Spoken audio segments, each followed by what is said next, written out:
Hello, my friends, and welcome back. Thank you very much for being with me again today. In a society or in an organization, there are rules, and we agree to follow those rules.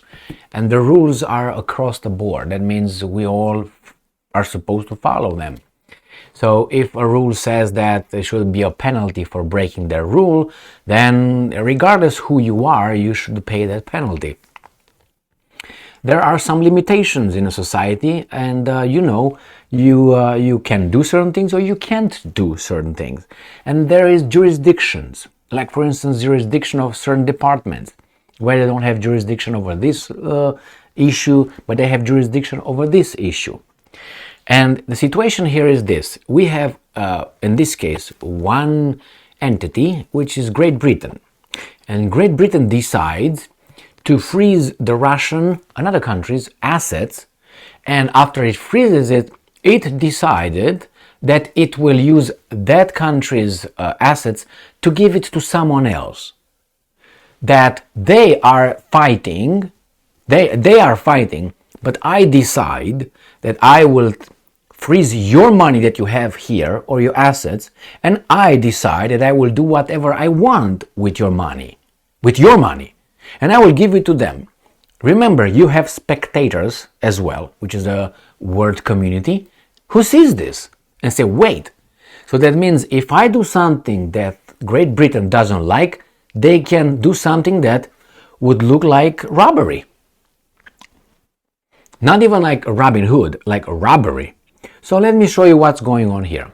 This is an article from Russia Today, and it is from today, June 19th, 2023. Britain may become first country to confiscate Russian assets. Does UK or Great Britain have any jurisdiction over Russia's assets or Russian assets? I don't think it has. Under what kind of, they can make laws, but it doesn't mean that if you make a law in your little country, it's necessarily acceptable in the international sphere. Imagine right now, let's say, Great Britain will vote, and people in the House of Commons and so on, in the House of Lords, they will agree to, let's say, I'm just going to give you a bad example, to, let's say, hang those guys coming from that country. And they voted and say, yes, we're going to do this because they are at war with the other ones and we think they're bad. And let's say they voted and they go around, Leeds, London, Manchester and all that, and round up all the Russians, and then let's say they do something bad to all of them. According to their law, because they voted for it and all that, they find it perfectly legal. But in the international arena, is that legal? Well, it seems like they don't care. So they can vote how much they want, which that's what they say. They're going to vote this to freeze those assets and vote to be able to allow themselves to give them to someone else. Well, it can't be fair. Put yourself in a real situation with your neighbor. Let's say you and Gigi. You have a problem with the Gigi and you fight with Gigi. And then you lend some money to, Mikey a while ago. And Mikey invested your money in there, his whatever. And you are with Gigi in a fight, and he decides to take your money that you invested or gave him or lended it to him, to invest. He says, you know what, Emil, or whomever you are, no, we're going to take your money and we're going to get all the investment, and we decide with a little family meeting over there, we're going to give it to Gigi because we think that you are bad in the relationship with Gigi. Now, is that how it works? Is this how it should work?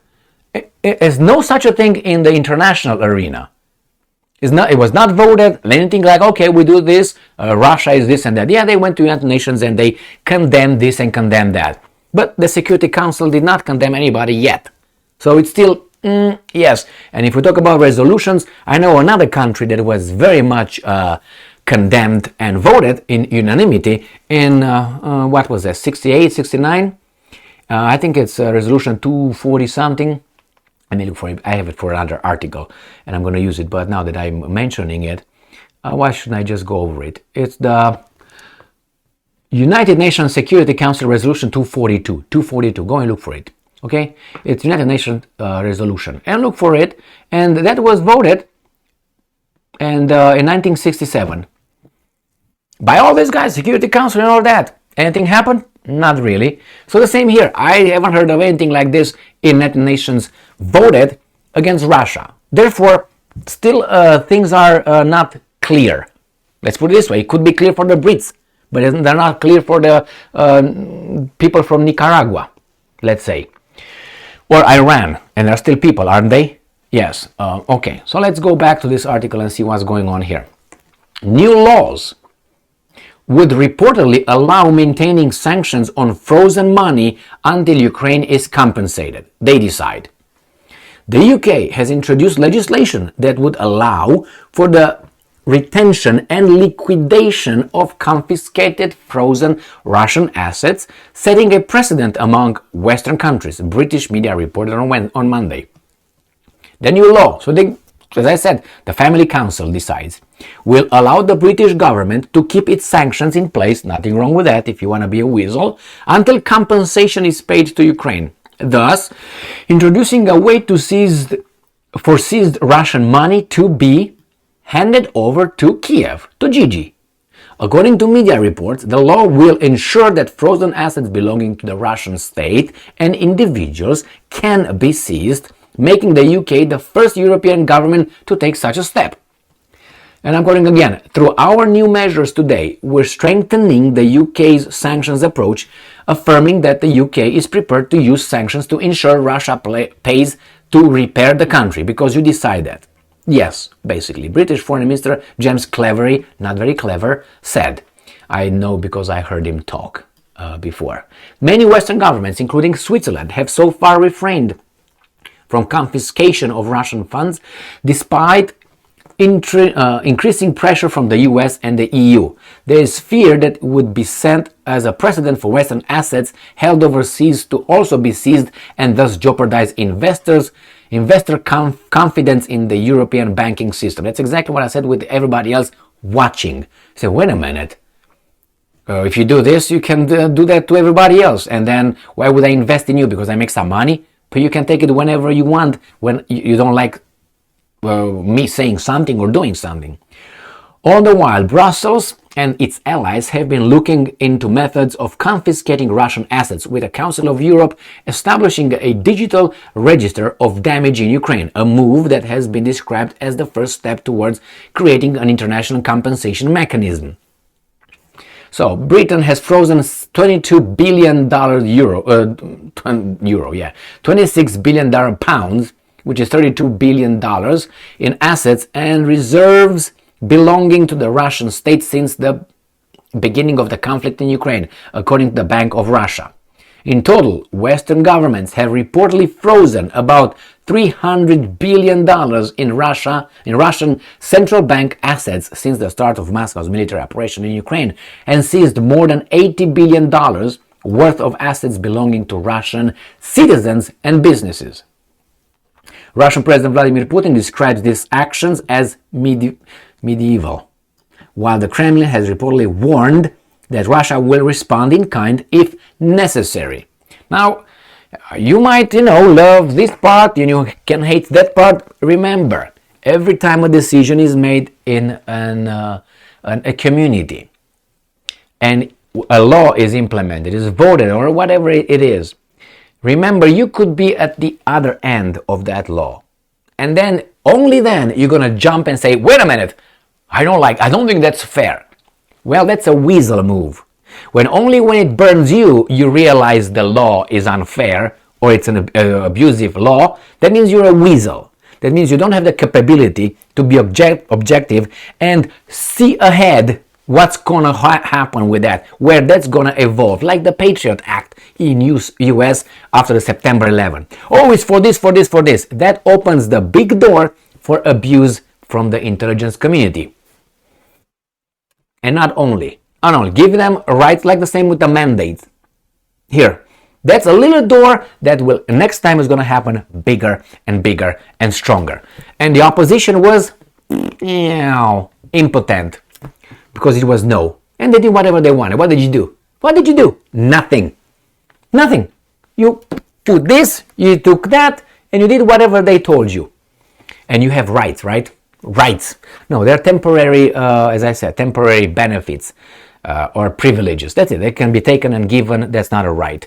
Remember, not that government gives you the right.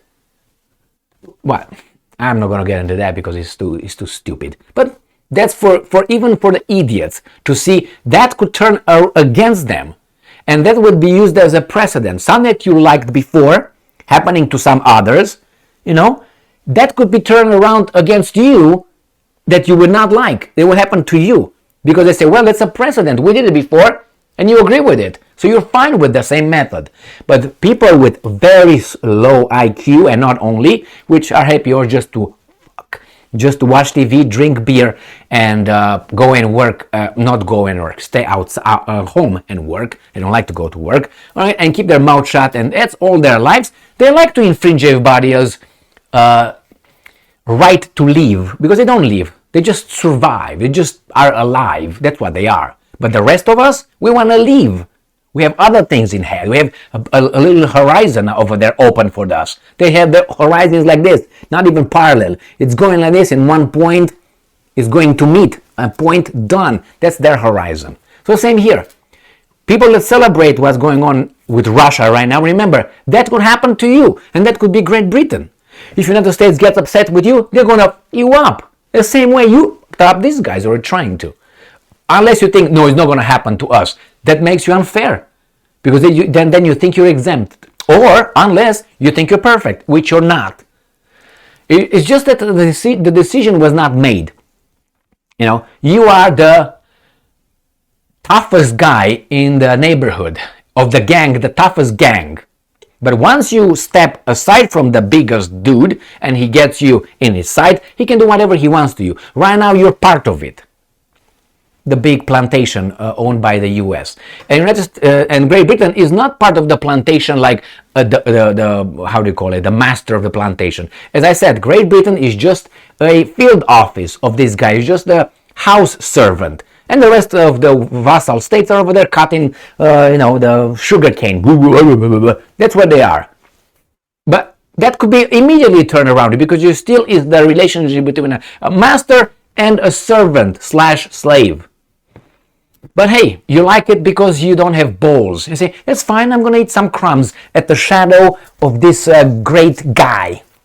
But other guys are growing big and you're afraid, maybe our guy is going to get it now. And when it's getting, what should we do?